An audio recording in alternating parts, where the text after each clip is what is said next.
भारत देश की महिमा महान, भारत देश की महिमा महान।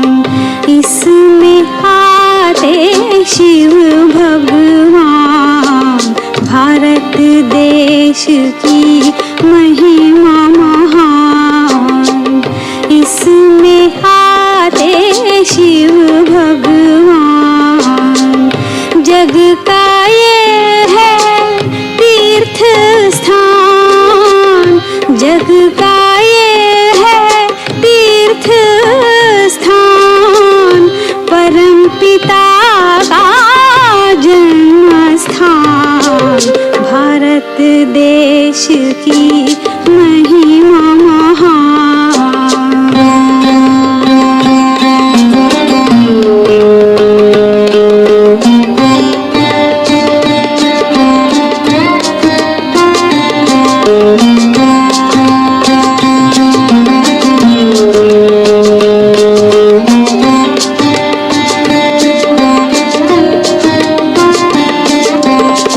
सतयुग में सोने की चिड़िया यही भारत कहलाता था। सर्व गुणों से पूर्ण मनुष्य भी देवी देव कहलाता था। भारत की थी ऊंची शान, भारत की थी ऊंची शान। इसमें आते शिव भगवान, भारत देश की महिमा महान।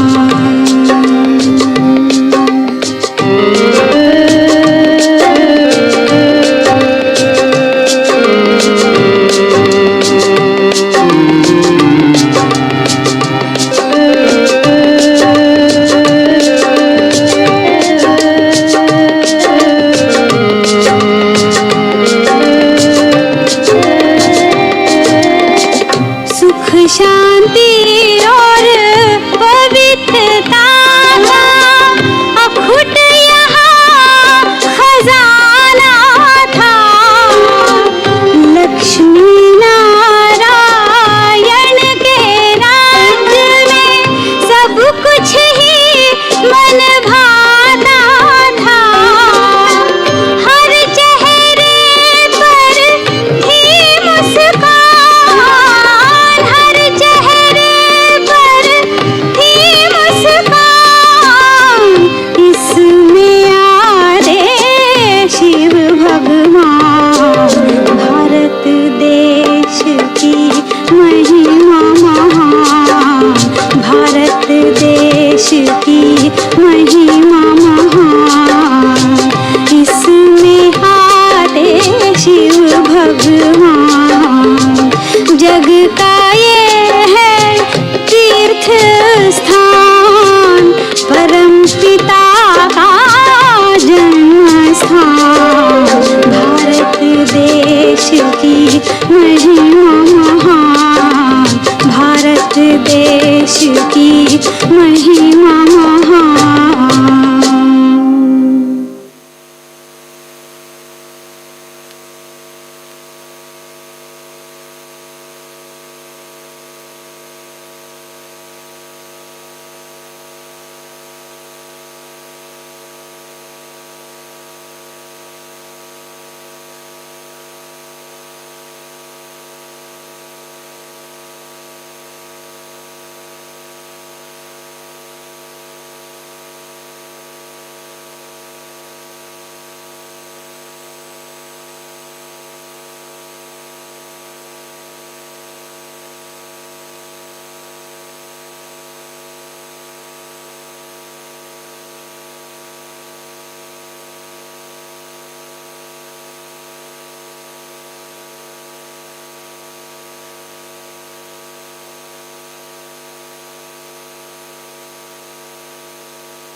ओम शांति,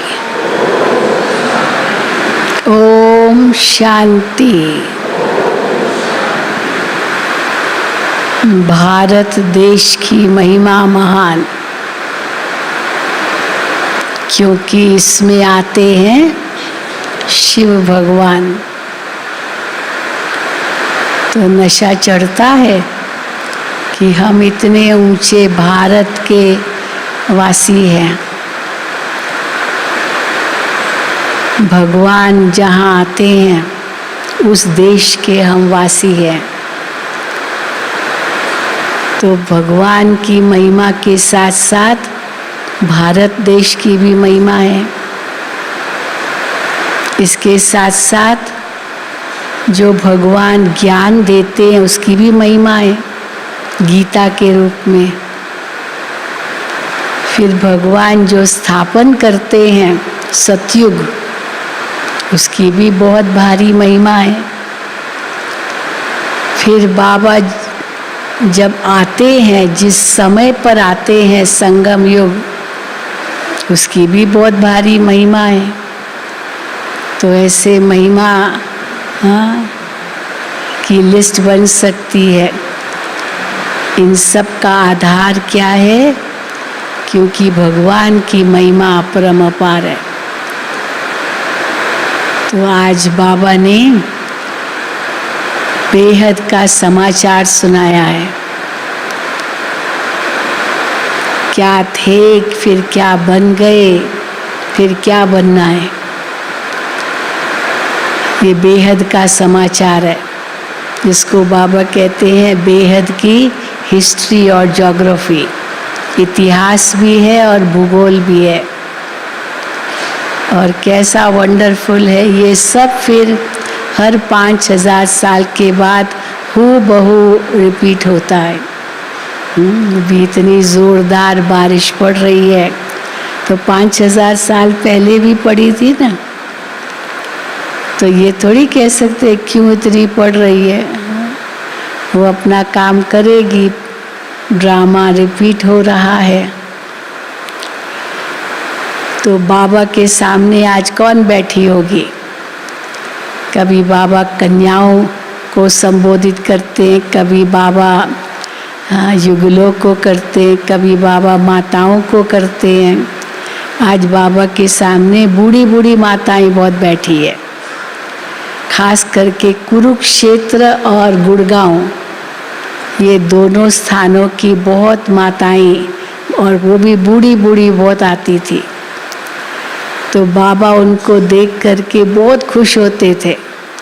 बाबा कहते थे मेरी हमजिन्स आई है, क्योंकि बाबा भी बूढ़ा, तो वो माताएं भी इतनी बूढ़ी, लेकिन बहुत ताकत वाली थी, शक्तिशाली थी, लंबी चौड़ी थी। खास कुरुक्षेत्र की माताएं, जाट होते ना लंबे चौड़े, तो वो माताएं थी। एक माता तो मुझे याद है 6 फीट लंबी थी, और जब वो आती थी और बाबा की हाइट जितनी, वो 6 फीट लंबी, और बाबा को देखते इतना नशा चढ़ता था उसको, और उठ करके बाबा को पकड़ती थी जोर से, बाबा से भी जास्ती शक्ति, इतनी बूढ़ी थी, और बाबा को नचाती थी, ऐसी भी थी बहुत। तो बाबा उन बूढ़ी माताओं को देख के बहुत खुश होते थे। फिर बाबा उनकी टीचर को कहती थी इनको अच्छा पढ़ाओ, ऐसे नहीं, बूढ़ी है तो इसीलिए ज्ञान नहीं समझेगी, इनको अच्छी तरह से पढ़ाओ। तो आज बाबा ने उनको याद किया है। कितनी बार बाबा ने उनको याद किया है कि वो ब्राह्मणी का काम है, ऐसे नहीं ये बूढ़ी है छोड़ दो, ये समझेगी नहीं, ऐसे नहीं है। बहुत बाबा से इतना प्यार है तो ज्ञान से भी इतना ही प्यार है। और वो बूढ़ी बूढ़ी माताएं दूसरों को ज्ञान दे तो लोगों का तो उनकी कपाट ही खुल जाए। तो सुनेंगे बाबा के महावाक्य। आज 17/8/2022 है। मीठे बच्चे, बाप तुम्हें बेहद का समाचार सुनाते हैं। ये सार मुरली क्या है? बेहद का समाचार है ना। वो समाचार पत्र सवेरे सवेरे आता है, लोग इंतज़ार करते हैं घरों में कब अखबार आए। अभी तो आजकल तो ये बदल गया, लेकिन पहले तो बहुत होता था। अखबार आई, उठते ही पहले पूछेगा अखबार आई, अभी तक नहीं आई तो सो जाता था। अखबार आई नहीं, सामने अखबार चाहिए और फिर चाय का कप चाहिए, पहले ऐसे ही होता था। आजकल तो ये ज़रूरत नहीं। तो ये हम लोगों को सबसे पहले क्या चाहिए? कौन सा समाचार? वो दुनियावी समाचार, ये बेहद का समाचार। सवेरे सवेरे बाबा की मुरली, तो ये बेहद का समाचार सुना तो फिर सारा दिन बहुत संतुष्ट रहते हैं। तो मीठे बच्चे, बाप तुम्हें बेहद का समाचार सुनाते हैं। तुम अभी स्वदर्शन चक्रधारी बने हो। तुम्हें 84 जन्मों की स्मृति में रहना है और सबको ये स्मृति दिलानी है। ये बेहद का समाचार 84 जन्मों की स्मृति है। तो बाबा कहते हैं ये सबको स्मृति दिलानी है। प्रश्न है, शिव बाबा का पहला बच्चा ब्रह्मा को कहेंगे, विष्णु को नहीं। ब्रह्मा है बाबा का, शिव बाबा का पहला बच्चा। विष्णु को नहीं कहेंगे पहला बच्चा। क्यों? तो बाबा ने सुनाया क्यों।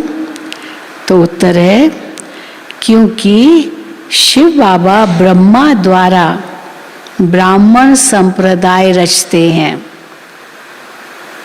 अगर विष्णु को पहला बच्चा कहें तो उनसे भी संप्रदाय पैदा होनी चाहिए,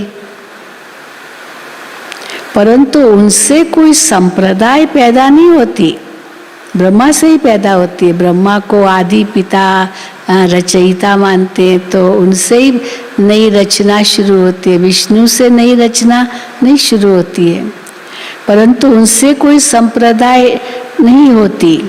विष्णु को कोई मम्मा बाबा भी नहीं कहेंगे, उनके माता पिता ही, उनके बच्चे ही उनको माता पिता कहेंगे। वो जब लक्ष्मी नारायण के रूप में महाराजा महारानी है, विष्णु के दो रूप लक्ष्मी नारायण के रूप में जब महाराजा महारानी है, तब उनको अपना बच्चा ही मम्मा बाबा कहेंगे। ब्रह्मा से तो ब्राह्मण संप्रदाय पैदा होती है, प्रजापिता सबका पिता बन जाता है। विष्णु को प्रजापिता ब्रह्मा थोड़ी, प्रजापिता विष्णु थोड़ी कहते हैं। इसलिए ब्रह्मा शिव बाबा का पहला बच्चा।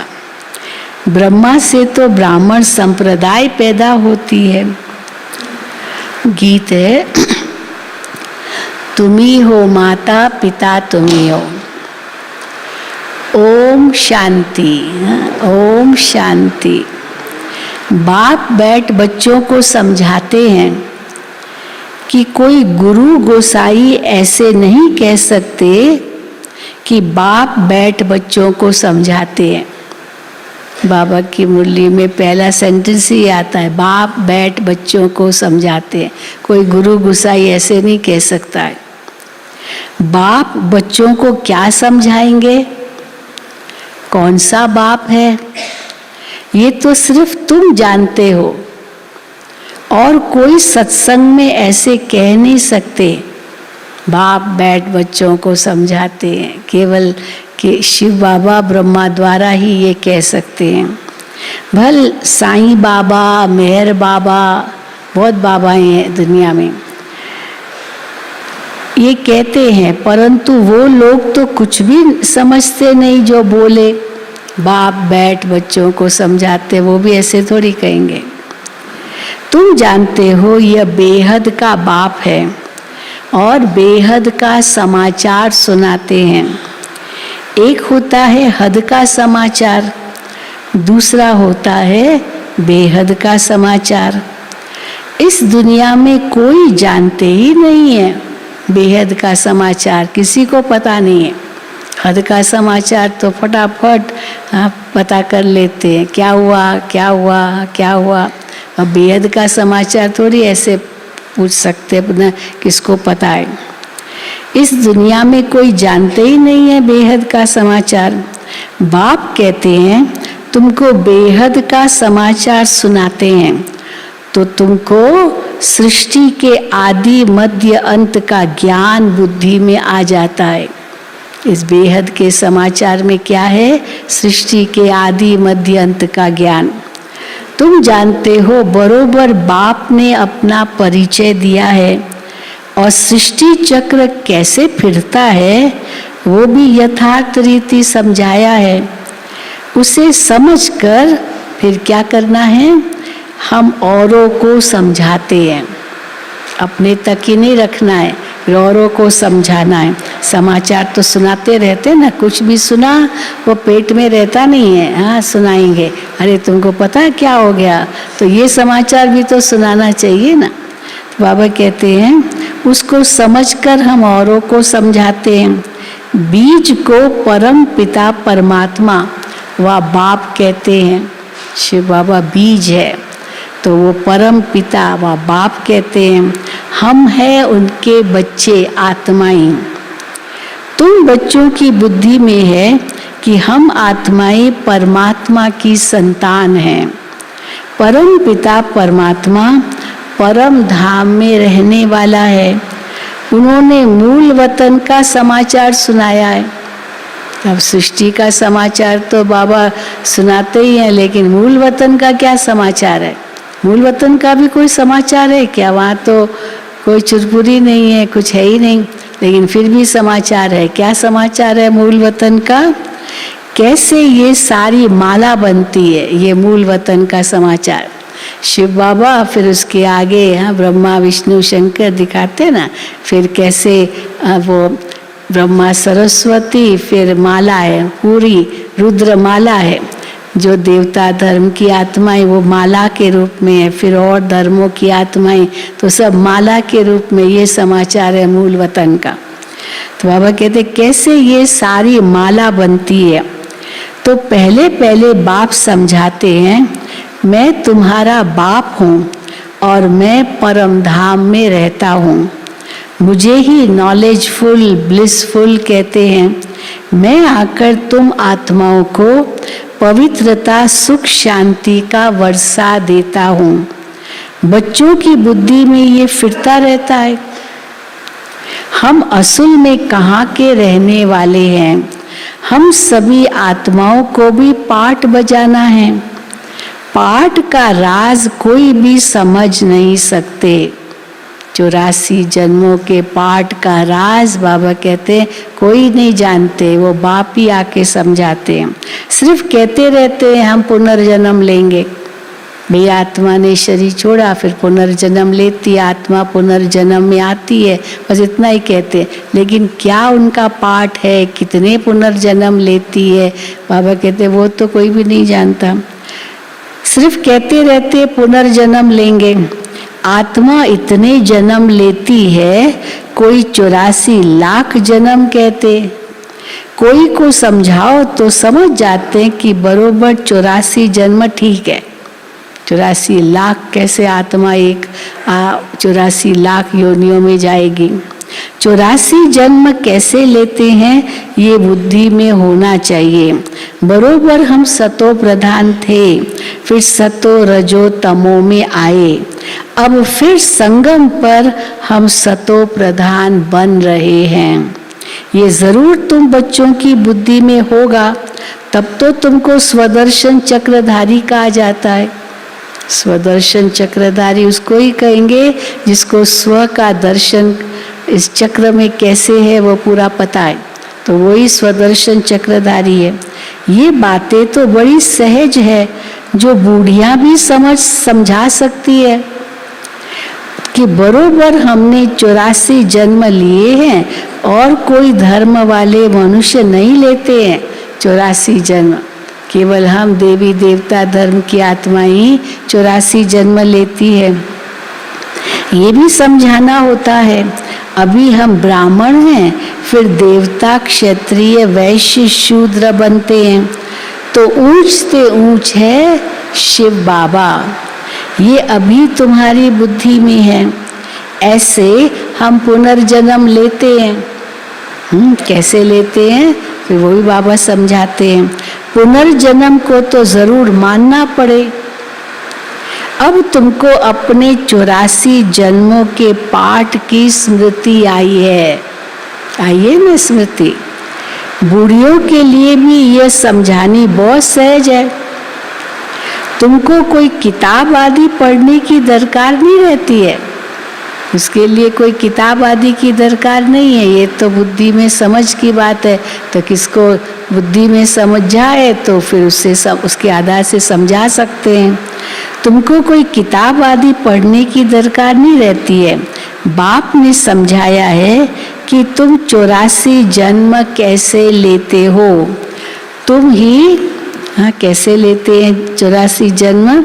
बाबा कहते तुम ही देवी देवता थे, फिर 8 जन्म सतयुग में, 12 जन्म त्रेता में, फिर कितने जन्म द्वापुर में, 21 जन्म द्वापुर में, फिर कलयुग में कितने जन्म, 42 जन्म कलयुग में। तो मिला के 63 जन्म द्वापुर कलयुग में लिए।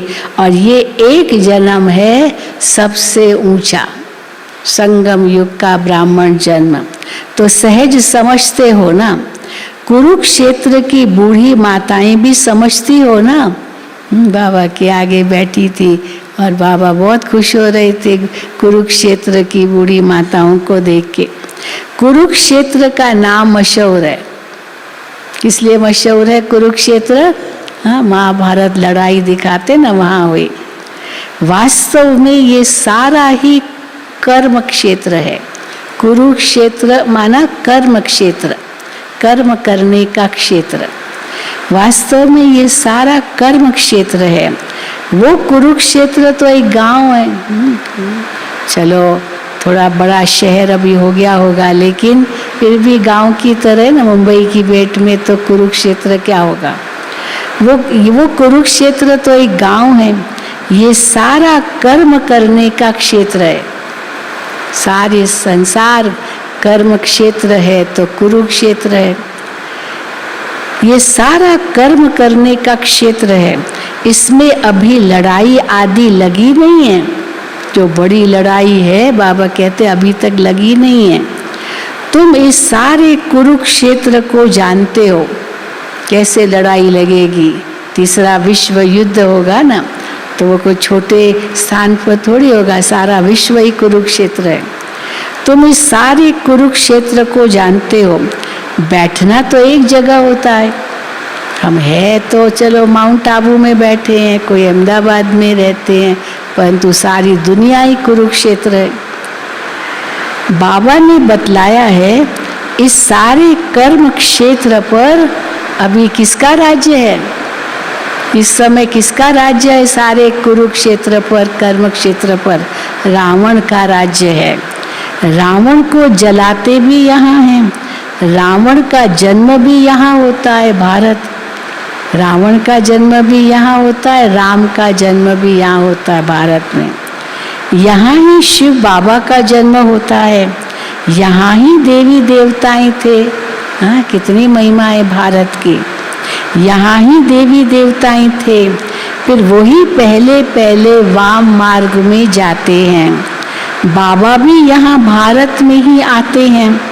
भारत की बड़ी महिमा है। बाप भी भारत में ही बैठ समझाते हैं। बच्चे, तुम 5000 वर्ष पहले आदि सनातन देवी देवता धर्म के थे। आता है याद? 5000 साल पहले हम देवी देवता धर्म के थे, राज्य करते थे। उनमें पहले नंबर लक्ष्मी नारायण विश्व पर राज्य करते थे। ये बाबा बेहद का समाचार सुना रहे हैं। लक्ष्मी नारायण विश्व पर राज्य करते थे। उसको 5000 वर्ष हुए। कभी तो बाबा कहते ये कहानी के रूप में, बच्चों को कहानी सुनाते हैं ना, बहुत समय पहले, लॉन्ग लॉन्ग अगो ऐसे कहते हैं।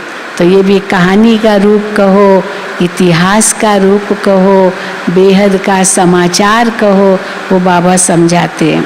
उसको 5000 वर्ष हुए, उनको विश्व महाराजन, विश्व महारानी कहा जाता था लक्ष्मी नारायण को। वहाँ कोई दूसरा धर्म तो था ही नहीं, तो जो भी राजाएं होंगे वह विश्व के महाराजन, वो विश्व का महाराजन ही कहलाएंगे। छोटे मोटे राजाएं भी तो बहुत होंगे ना, अलग अलग रियासतें तो सतयुग में भी होगी, तो उनके भी राजाएं होंगे। बाबा कहते सबको विश्व महाराजन कहेंगे, क्योंकि सब एक है, तो अलग अलग बटा हुआ तो है नहीं। तो बाबा कहते जो भी राजाएं होंगे वो विश्व के महाराजन भी कहलाएंगे। फिर ये फलाने गांव का, ये फलाने गांव का कहा जाता है। तुम जानते हो हम विश्व का राज्य लेते हैं। बाप ने समझाया है, तुम जमुना के किनारे पर राज्य करते थे, चले जाओ जमुना के किनारे पर जहाँ मुरली कृष्ण की बजती है, हाँ बांसुरी बजती है, तुम जमुना के किनारे राज्य करते हो। तो बुद्धि में ये याद रखना चाहिए कि 4 युग हैं, फिर 4 वर्ण हैं, और 5वां ये लीप युग है, संगम का एक्स्ट्रा युग है। 5वां ये लीप युग है जिसको कोई जानते नहीं। तो मुख्य है ब्राह्मण धर्म, ब्रह्मा मुख वंशावली ब्राह्मण। अच्छा, ब्रह्मा कब आया? कब आया ब्रह्मा? जरूर जब बाप सृष्टि रचेंगे तो पहले ब्राह्मण चाहिए। ये है डायरेक्ट ब्रह्मा की मुख वंशावली। कोई भी कार्य करना उसके लिए ब्राह्मण जरूर चाहिए, बिना ब्राह्मण के वो कार्य सफल नहीं होता। इसलिए सबसे पहले ब्राह्मण चाहिए, तो सबसे पहले फिर ब्रह्मा चाहिए, तभी तो उसके द्वारा ब्राह्मण रचे जाए। तो बाबा कहते ये है, तो जरूर जब बाप सृष्टि रचेंगे तो पहले ब्राह्मण चाहिए। ये है डायरेक्ट ब्रह्मा की मुख वंशावली। कौन है? हाँ, हम सब डायरेक्ट ब्रह्मा की मुख वंशावली। ब्रह्मा है शिव बाबा का पहला बच्चा। क्या विष्णु को भी बच्चा कहेंगे? नहीं। अगर बच्चा हो तो उनसे भी संप्रदाय पैदा हो, परंतु उनसे तो संप्रदाय पैदा होती ही नहीं है। न उनको मम्मा बाबा कहेंगे, वो तो महाराजा महारानी को अपना ही एक बच्चा होगा, एक बच्ची होगी। ये कर्म भूमि है। परम पिता परमात्मा को भी आकर कर्म करना पड़ता है, नहीं तो क्या आकर करते। अच्छा, भगवान आते हैं सृष्टि पर, शिवरात्रि मनाते हैं, परमात्मा का अवतरण होता है, तो क्या करते हैं? तो इसलिए कुछ तो करते हैं ना परमात्मा, नहीं तो परमात्मा आकर क्या करते? जो इतनी महिमा होती है वो भी तो पता हो, क्या क्या कर्म करते जो इतनी महिमा है परमात्मा की। तुम देखते हो शिव जयंती भी गाई हुई है, भल शिव पुराण लिखा है।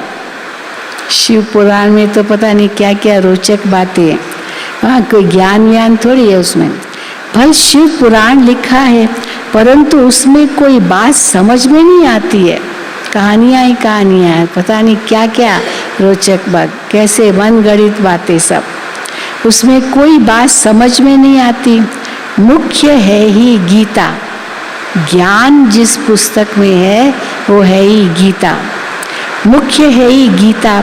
तुम अच्छी रीति समझ गए हो कि कैसे शिव बाबा आते हैं। ब्रह्मा भी जरूर चाहिए।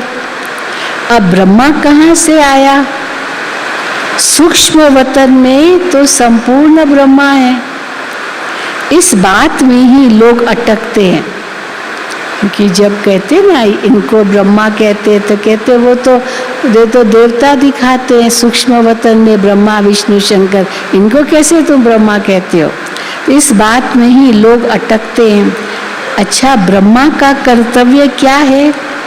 रचना करना।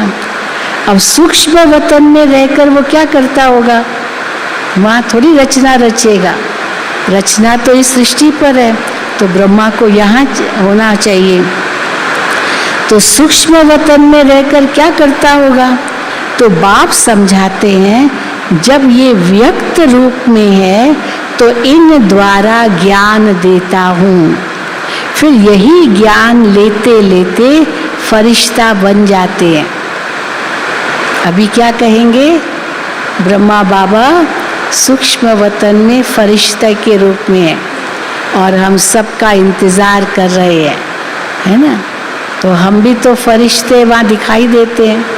संदेशी जब वतन में जाती है तो बाबा कई बार सारी सभा को इमर्ज कर देते हैं, सभी को इमर्ज कर देते वहाँ। तो हमारा भी तो फरिश्ता रूप, सूक्ष्म रूप, संपूर्ण रूप वतन में है ना।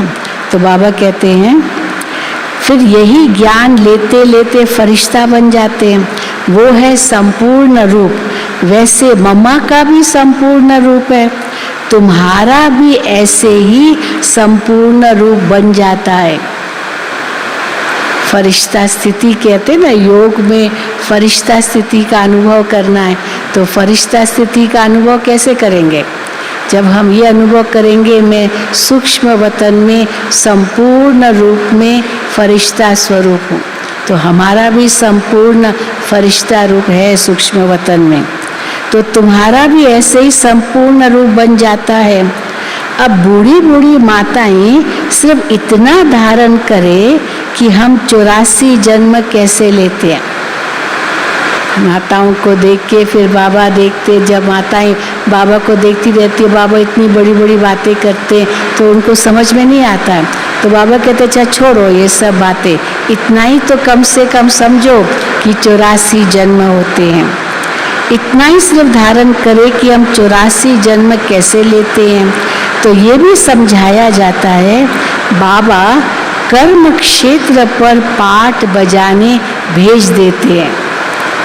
परम धाम से बाबा हम आत्माओं को कर्म क्षेत्र पर पाठ बजाने भेज देते हैं। मुख से कुछ बोलते नहीं हैं। शिव बाबा मुख से थोड़ी कुछ बोलते, जाओ बच्चे जाओ अभी तुमको पाठ बजाना है, पर कहने में तो आएगा ना उसने भेजा, क्योंकि मालिक तो वो वहाँ बैठा हुआ है और हम बच्चे उसको छोड़ करके इस सृष्टि मंच पर आते हैं। तो बाबा कहते हैं मुख से कुछ बोलते नहीं है कि जाओ, ये भी ड्रामा बना हुआ है। ड्रामा अनुसार हर एक को अपने अपने समय पर आना है। तो बाप बैठ समझाते हैं कि सृष्टि के आदि में पहले पहले कौन थे, फिर अंत में कौन थे। अंत में कौन थे? हाँ, शुरू शुरू में आदि में देवताएं थे, फिर अंत में कौन है? फिर वही ब्राह्मण बनते हैं। अंत में अभी देखो, हाँ ब्राह्मण बनते हैं, लेकिन अंत में मनुष्य क्या हो गए हैं? बाबा कहते अंत में सारी संप्रदाय जर्जरी भूत अवस्था को पाई हुई है। बाकी ऐसे नहीं कि प्रलय हो जाती है फिर श्री कृष्ण अंगूठा चूसता हुआ आता है, ऐसे नहीं। बाप ब्रह्मा द्वारा स्थापना करते हैं नई संप्रदाय की। बाप ब्रह्मा द्वारा स्थापन करते हैं नई संप्रदाय की। परम पिता परमात्मा इस दैवी सृष्टि की रचना कैसे करते हैं, अब ये तुम ही जानते हो। वो तो श्री कृष्ण को समझ बैठे हैं, तुम जानते हो बाप ही पतित पावन है। अंत में ही आएंगे पावन बनाने। जो कल्प पहले पावन बने थे वही आएंगे, आकर ब्रह्मा के मुख वंशावली बनेंगे और पुरुषार्थ कर शिव बाबा से अपना वर्षा लेंगे। रचयिता नॉलेजफुल वो है ना, वर्षा बाप से ही मिल सकता है, दादा को भी उनसे मिलता है, ब्रह्मा बाबा को भी उनसे मिलता है, उनकी ही महिमा गाई जाती है। त्वमेव माता च पिता त्वमेव, बरोबर सच्चा सुख देने वाला भी वही है। ये भी तुम जानते हो, दुनिया नहीं जानती कि सच्चा सुख देने वाला वो एक ही बाप है। जब रावण राज्य शुरू होता है तब ही दुख शुरू होता है। रावण बेसमझ बना देता है। बालक में जब तक विकारों की प्रवेशता नहीं है तब तक उनको महात्मा समान कहते हैं। रावण प्रवेश होता है तो कैसे विकारों के वश हो जाते। सतयुग त्रेता तो जैसे बचपन है, तो उसमें रावण नहीं है तो विकारों का पता ही नहीं है, तो महात्मा कहते इसलिए देवताओं को। बालक में जब तक विकारों की प्रवेशता नहीं है तो उनको महात्मा समान कहते हैं। जब बालिग होता है, 18 साल से ऊपर होता है तो बालिग कहा जाएगा। जब बालिग होता है तब लौकिक संबंधी उनको दुख का रास्ता बताते हैं। अब 18 साल की लड़की हो गई है, अब करो शादी। हाँ, तो फिर दुख का रास्ता माँ बाप बताते हैं शादी का, तो उनको दुख का रास्ता बतलाते हैं। पहला रास्ता बतलाते हैं कि तुमको शादी करनी है, ये पहला रास्ता बताते हैं ना। कई माताएं आती है बेचारी, बहुत आके रोती है, कहती है हमने बेटे की शादी तो कराई लेकिन बहू कैसी निकली है बात मत पूछो। सुंदरता देख करके शादी कराई, धन देख करके शादी कराई, परंतु उसका चरित्र कैसा है वो तो देखा ही नहीं। फिर पश्चाताप तो होता ही है ना। तो देखो बाबा कहते हैं, तो पहला रास्ता क्या बतलाते कि तुमको शादी करनी है। अब फिर और क्या बताते उनको, अगर वो बच्चा कहता नहीं अभी नहीं करूँगा, तो उनको क्या कहते हैं, देखो लक्ष्मी नारायण राम सीता ने क्या शादी नहीं की क्या, उन्होंने भी तो शादी की ना, तो तुमको भी करनी है शादी। लेकिन बाबा अंतर बताते, लक्ष्मी नारायण की शादी और आज के कलयुगी दुनिया की शादी। तो बाबा कहते हैं परंतु उन्हों को ये पता ही नहीं है कि उन्हों का पवित्र प्रवृत्ति मार्ग था। शादी तो हुई है लेकिन उनका पवित्र प्रवृत्ति मार्ग था, ये तो अपवित्र प्रवृत्ति मार्ग है। वो तो पवित्र स्वर्ग के मालिक थे, हम तो पतित नरक के मालिक हैं। ये ख्याल बुद्धि में आता नहीं है, बस इतना ही कहते हैं उन्होंने भी तो शादी की, हाँ तो तुमको क्यों नहीं करनी है। तो बाबा कहते हैं परंतु वो तो पवित्र स्वर्ग के मालिक थे, हम तो पतित नरक के मालिक हैं। तो ये ख्यालात बुद्धि में आता ही नहीं है। तुम भारत की महिमा सुनाते हो, क्या ये भूल गए हो भारत स्वर्ग था। उनको कहो क्या ये भूल गए हो कि भारत स्वर्ग था, आदि सनातन देवी देवता धर्म था, पवित्र थे। तब तो अपवित्र उनके आगे जाकर माथा टेकते हैं। पतित पावन बाप ही पावन दुनिया की स्थापना करते हैं। बरोबर पावन भारत था, अभी तो मुख से कहते भी हैं, खुद ही कहते हैं कि हम पतित हैं। कोई लड़ाई आदि होगी तो यज्ञ रचेंगे शांति के लिए, मंत्र भी ऐसे जपते हैं। कोई बहुत सीरियस पेशेंट होता है, बस डॉक्टर्स तो कहते हैं लगभग होपलेस है, कभी भी जा सकता है, तो भक्ति मार्ग में तो महामृत्युंजय का पाठ करते हैं, कैसे वो बच जाए। हाँ, महामृत्युंजय का पाठ। तो बाबा कहते हैं यज्ञ करते हैं, तो मंत्र भी ऐसे जपते हैं, परंतु शांति का अर्थ समझते नहीं हैं, है भी बड़ा सहज। गॉड फादर कहते हैं तो बच्चे ठहरे ना, वो गॉड द फादर है, पिता है, तो हम बच्चे ठहरे ना। वो हम सबका बाप है तो हम भाई भाई ठहरे ना। बरोबर हम प्रजापिता ब्रह्मा के मुख वंशावली बहन भाई भी ठहरे।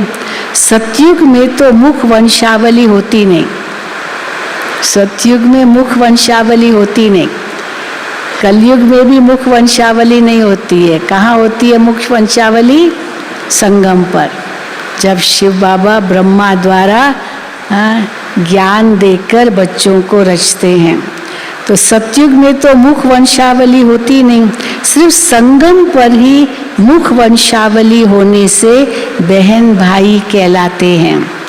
बाप कहते हैं मैं कल्प के संगम युग पर साधारण वृद्ध तन में प्रवेश करता हूँ, जिसका नाम फिर ब्रह्मा रखता हूँ।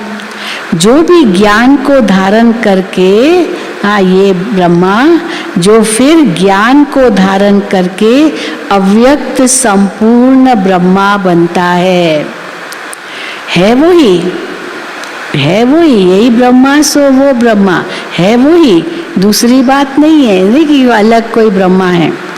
हाँ, शुरू में तो दादी गुलजार को यही साक्षात्कार हुआ ना, कैसे संपूर्ण ब्रह्मा को देखा, लेकिन वो समझ नहीं सकी कि है ब्रह्मा वही, आकाश चेहरा वही है, लेकिन हड्डी मांस नहीं है और एकदम लाइट है, तो समझ नहीं सके।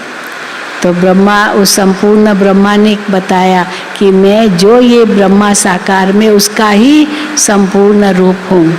तो बाबा कहते हैं है वही, दूसरी बात नहीं है। ब्राह्मण फिर वही देवता बनते हैं, चक्र लगाकर अंत में आकर शूद्र बनते हैं, फिर ब्रह्मा द्वारा ब्राह्मण रचते हैं। तो बूढ़ियों के ऊपर भी ब्राह्मणियों को मेहनत करनी है। हाँ टीचर्स बहने, सब टीचर्स बहने हाथ उठाओ। हाँ, ब्राह्मणियाँ बाबा टीचर्स को ब्राह्मणी कहते हैं, ब्राह्मण तो है ना सब। तो अब बूढ़ियों पर खास मेहनत करो, ये नहीं कहो तो समझेगी नहीं, मेहनत करो। देखो बाबा कहते हैं बूढ़ियों के ऊपर भी ब्राह्मणियों को मेहनत करनी है। हमने 84 जन्म पूरे किए हैं, ये तो समझ सकते हो ना। बाबा कहते हैं मुझे याद करो, इस योग अग्नि से ही विकर्म विनाश होंगे। सभी आत्माओं को कहते हैं माम एकम याद करो। शिव बाबा कहते हैं हे लकी सितारों, देखो नया टाइटल मिला, हे लकी सितारों, हे सालीग्रामों, तुम आत्माओं की बुद्धि में ये ज्ञान डालते हैं। आत्मा सुनती है, परमात्मा बाप सुनाते हैं ब्रह्मा मुख द्वारा। ब्रह्मा द्वारा स्थापना तो जरूर मनुष्य ही होगा। अब स्थापना यहाँ है, मनुष्य यहाँ है, तो ब्रह्मा द्वारा स्थापना तो ब्रह्मा भी तो मनुष्य ही होगा, मनुष्य ही होगा और बूढ़ा भी होगा। बच्चा थोड़ी होगा, बच्चे के द्वारा थोड़ी रचना रचेंगे, और बूढ़ा भी होगा। ब्रह्मा को भी हमेशा बूढ़ा दिखाते हैं, कृष्ण को छोटा समझते हैं। ब्रह्मा को कभी छोटा बच्चा नहीं कहेंगे, ब्रह्मा का कोई छोटा बचपन का कोई रूप नहीं है। ब्रह्मा को कभी छोटा बच्चा नहीं कहेंगे, उनका छोटा रूप बनाते नहीं है ब्रह्मा का। जैसे लक्ष्मी नारायण का भी छोटा रूप नहीं दिखाते हैं, वैसे ब्रह्मा का भी नहीं दिखाते हैं छोटा रूप। बाप खुद कहते हैं मैं वृद्ध तन में आता हूँ, तो ब्रह्मा का तो छोटा रूप होता ही नहीं है। जब वो दादा लेखराज है, वो बूढ़ा होता है, तब उनके तन में शिव बाबा आते हैं, तो उनका नाम ब्रह्मा रखते। तो ब्रह्मा का बचपन का रूप तो कोई होगा ही नहीं। तो बाबा कहते हैं, बाप खुद कहते हैं मैं वृद्ध तन में आता हूँ, तो तुम बच्चों को भी यही मंत्र सुनाते रहना है। शिव बाबा कहते हैं माम एकम याद करो। शिव को ब्रह्मा को बाबा कहते हैं। अब शंकर को कभी बाबा नहीं कहते, शिव बाबा शोभता भी है कहना, शंकर बाबा हाँ शोभता भी नहीं। तो शंकर को कभी बाबा नहीं कहते, वो तो शिव शंकर को मिला देते हैं। तो ये भी बुद्धि में बिठाना है कि शिव अलग है, शंकर अलग है। आत्माओं का बाप अब परम पिता परमात्मा आए हैं, तो ऐसी ऐसी सहज बातें बूढ़ियों को समझानी चाहिए। बाबा प्रश्न पूछते हैं, बाबा प्रश्न पूछते हैं कि आगे तुमको क्या बनाया था। तो इतना तो कहे, कोई अगर बूढ़ी आ जाए बाबा के पास और बाबा उनको पूछे कि आगे तुमको क्या बनाया था, तो इतना तो वो कहे कि स्वदर्शन चक्रधारी बने थे, स्वदर्शन चक्रधारी बने थे। मुझे याद है हम कहाँ हैदराबाद में रहती थी, तो वहाँ बूढ़ी बूढ़ी माताएं बहुत थी, बहुत बूढ़ी बूढ़ी माताएं। तो वो कोई प्रोजेक्टर का प्रोग्राम के लिए गए थे, उस समय तो प्रोजेक्टर ही चलता था, गांव में गए थे, तो बूढ़ी बूढ़ी माताएं चली थी। हाँ, तो प्रोजेक्टर शब्द उनको बोलना नहीं आया, तो भाई कहाँ चलना है, पेटीकोट में चलना है। वो प्रोजेक्टर शब्द उनके मुख से निकलता नहीं था, तो क्या ये बोल रही है। तो उनको कहा कि आप बोलो नहीं, उनको बोलो फिल्म देखने चलना है। वो प्रोजेक्टर शब्द मुख से उनको समझ में नहीं आया, बोल नहीं पाते थे। तो बाबा कहते हैं, बाप को और चक्र को याद करने से तुम रूहानी विलायत में चले जाएंगे। देखो नई बात, बाप को और चक्र को याद करने से तुम रूहानी विलायत में चले जाएंगे। कौन सा है रूहानी विलायत? रूहानी विलायत कौन सा है? हाँ, परम धाम जी, स्वर्ग, परम धाम। तो बाबा देखो क्या कहते हैं, बाप को और चक्र को याद करने से तुम रूहानी विलायत में चले जाएंगे। कोई कहता है ना मुझे विलायत जाना है, विलायत जाना है, तो बाबा कहते रूहानी विलायत में चलो। अभी वो विलायत जाना अभी ये भूल जाओ। तो रूहानी विलायत में चले जाएंगे। वो फॉरेन तो दूर देश है ना, वो विलायत तो दूर देश है। हम आत्माएं सब दूर देश के रहने वाली है, ऐसे देश से आए हैं हाँ जो बहुत दूर है, तो सब दूर देश में रहने वाली है। हमारा घर देखो कहाँ है, विलायत में हमारा घर है, हाँ बहुत दूर देश में घर है। सूर्य चांद से भी पार, जहाँ कोई गम नहीं है। आजकल तो वीज़ा भी नहीं दे रहे, बहुत कोशिश कर रहे हैं, बहुत कोरोना भी फैल रहा है, तो अभी तक है, ऐसे नहीं कि नहीं है, तो वीज़ा भी मिलना मुश्किल है। सूर्य चांद से भी पार, जहाँ कोई गम नहीं है। परम धाम क्या है? सूर्य चांद से भी पार, जहाँ कोई गम नहीं है। अभी तुम आत्माओं को घर की याद आई है। हम वहाँ अशरीरी रहते थे, शरीर नहीं था, ये खुशी होनी चाहिए। उस रूहानी विलायत में हम रहते थे, तो वहाँ अशरीरी रहते थे, शरीर नहीं था, हाँ कोई गम नहीं था, बेगम थे सब, ये खुशी होनी चाहिए। अभी हम अपने घर जाते हैं, बाप का घर सो अपना घर। बच्चे की एड्रेस कौन सी होगी? जो पिता के घर की एड्रेस होगी ना। बच्चे, छोटा बच्चा, उसकी एड्रेस कोई दूसरी थोड़ी होगी, वो तो माँ बाप के पास ही रहता है। तो बाप का घर सो अपना घर। बाबा ने कहा है मुझे याद करो और अपने मुक्ति धाम को याद करो।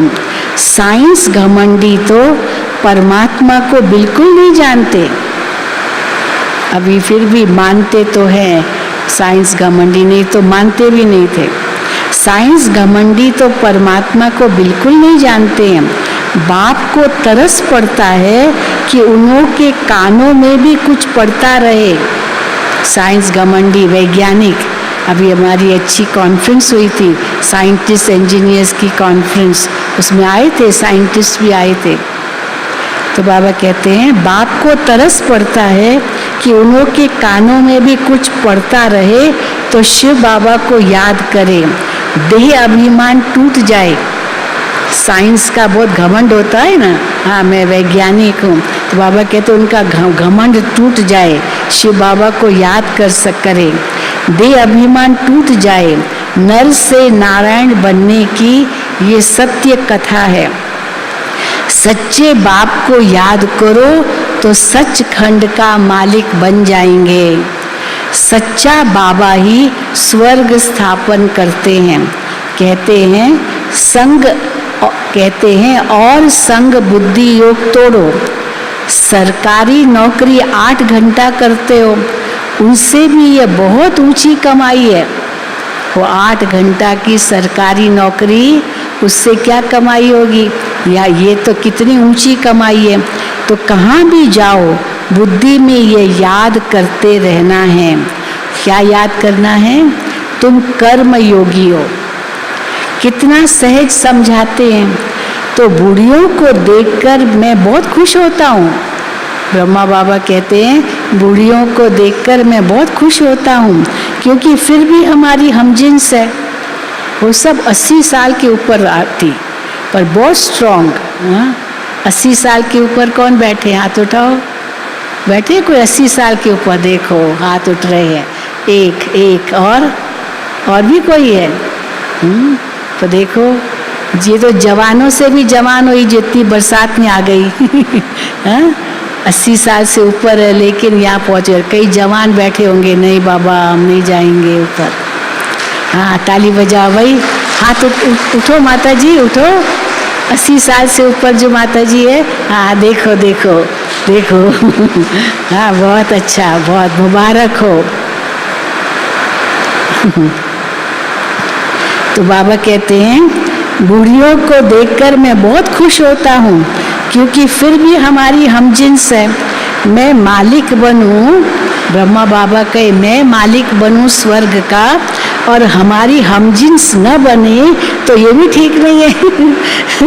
ब्रह्मा बाबा को आता मेरी हमजिन्स भी तो बने मालिक। बाप है अविनाशी ज्ञान सर्जन, अविनाशी ज्ञान सर्जन। ज्ञान इंजेक्शन सतगुरु दिया, अज्ञान अंधेर विनाश। अब माता जी को कहो माता जी नाचना शुरू करो। माता जी खड़ी हो जाओ। हाँ, नाचना शुरू करो। लजा गई। हाँ, नहीं बहुत अच्छा है, सब बहुत खुश हो रहे हैं। नाचती है माता जी, ये नाचती भी है। कौन है इनकी टीचर? कहाँ की है? हाँ, ये नाचती भी है। हाँ देखो, टीचर कहती है हाँ नाचती भी है। बहुत अच्छा, नाचो, उठो। हाँ उठो, देखो, हाँ देखो, नाचो। हाँ नाचो, वाह वाह वाह।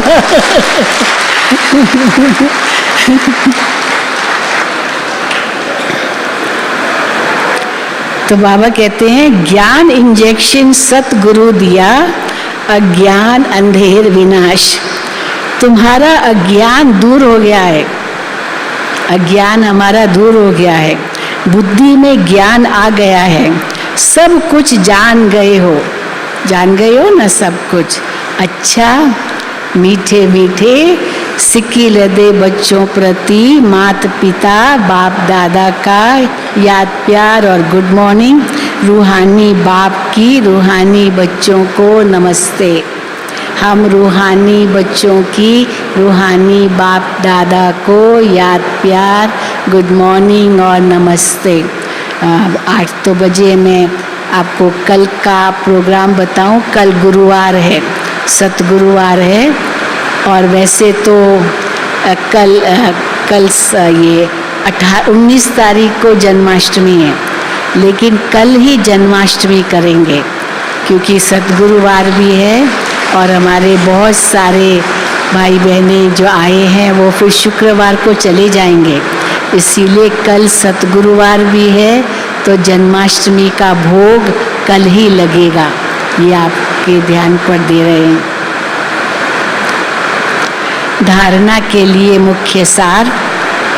पहला तो कई कहते हैं कि 18 तारीख और 19 तारीख दोनों दिन जन्माष्टमी है। कल शाम से जन्माष्टमी शुरू होगी, परसों शाम तक। तो कल भी जन्माष्टमी है, परसों भी जन्माष्टमी। रक्षाबंधन भी 2 दिन था, तो अभी जन्माष्टमी भी ऐसे 2 दिन बताते हैं, तो कल ही करेंगे। धारणा के लिए मुख्य सार। पहला, ऊंची कमाई करने के लिए बुद्धि का योग और सबसे तोड़ एक बाप से जोड़ना है। ऊंची कमाई करने के लिए बुद्धि का योग और सबसे तोड़ एक बाप से जोड़ना है। सच्चे बाप को याद कर सचखंड का मालिक बनना है। दूसरा, जैसे ब्रह्मा बाप ज्ञान को धारण कर संपूर्ण बनते हैं, ऐसे ही बाप समान संपूर्ण बनना है। वरदान: अटूट निश्चय के आधार पर विजय का अनुभव करने वाले सदा हर्षित और निश्चिंत भव। अटूट निश्चय के आधार पर विजय का अनुभव करने वाले सदा हर्षित और निश्चिंत भव। निश्चय की निशानी है, क्या है निश्चय की निशानी? मनसा वाचा कर्मणा संबंध संपर्क हर बात में सहज विजयी। निश्चय बुद्धि विजयंती, तो हर बात में सहज विजयी, ये निश्चय की निशानी है। जहाँ निश्चय अटूट है वहाँ विजय की भावी टल नहीं सकती। ऐसे निश्चय बुद्धि ही सदा हर्षित और निश्चिंत रहेंगे। किसी भी बात में ये क्या, क्यों, कैसे कहना भी चिंता की निशानी है। क्या, क्यों, कैसे कहना भी चिंता की निशानी है। निश्चय बुद्धि निश्चिंत आत्मा का स्लोगन है। जो हुआ, अच्छा है और अच्छा ही होना है। वो बुराई में भी अच्छाई का अनुभव करेंगे। चिंता शब्द की भी अविद्या होगी। चिंता शब्द की भी अविद्या होगी। स्लोगन: सदा प्रसन्न चित रहना है तो बुद्धि रूपी कंप्यूटर में फुल स्टॉप की मात्रा लगाओ। सदा प्रसन्न चित रहना है तो बुद्धि रूपी कंप्यूटर में फुल स्टॉप की मात्रा लगाओ। अच्छा, ओम शांति, ओम शांति। जैसे बताया कल जन्माष्टमी का भोग है और उसके बाद अभी बाबा की याद में बैठेंगे और सभी जो भट्टी में आए हुए भाई बहने बैठे रहेंगे। आपको आज का प्रोग्राम भी देंगे और सूचना भी देंगे।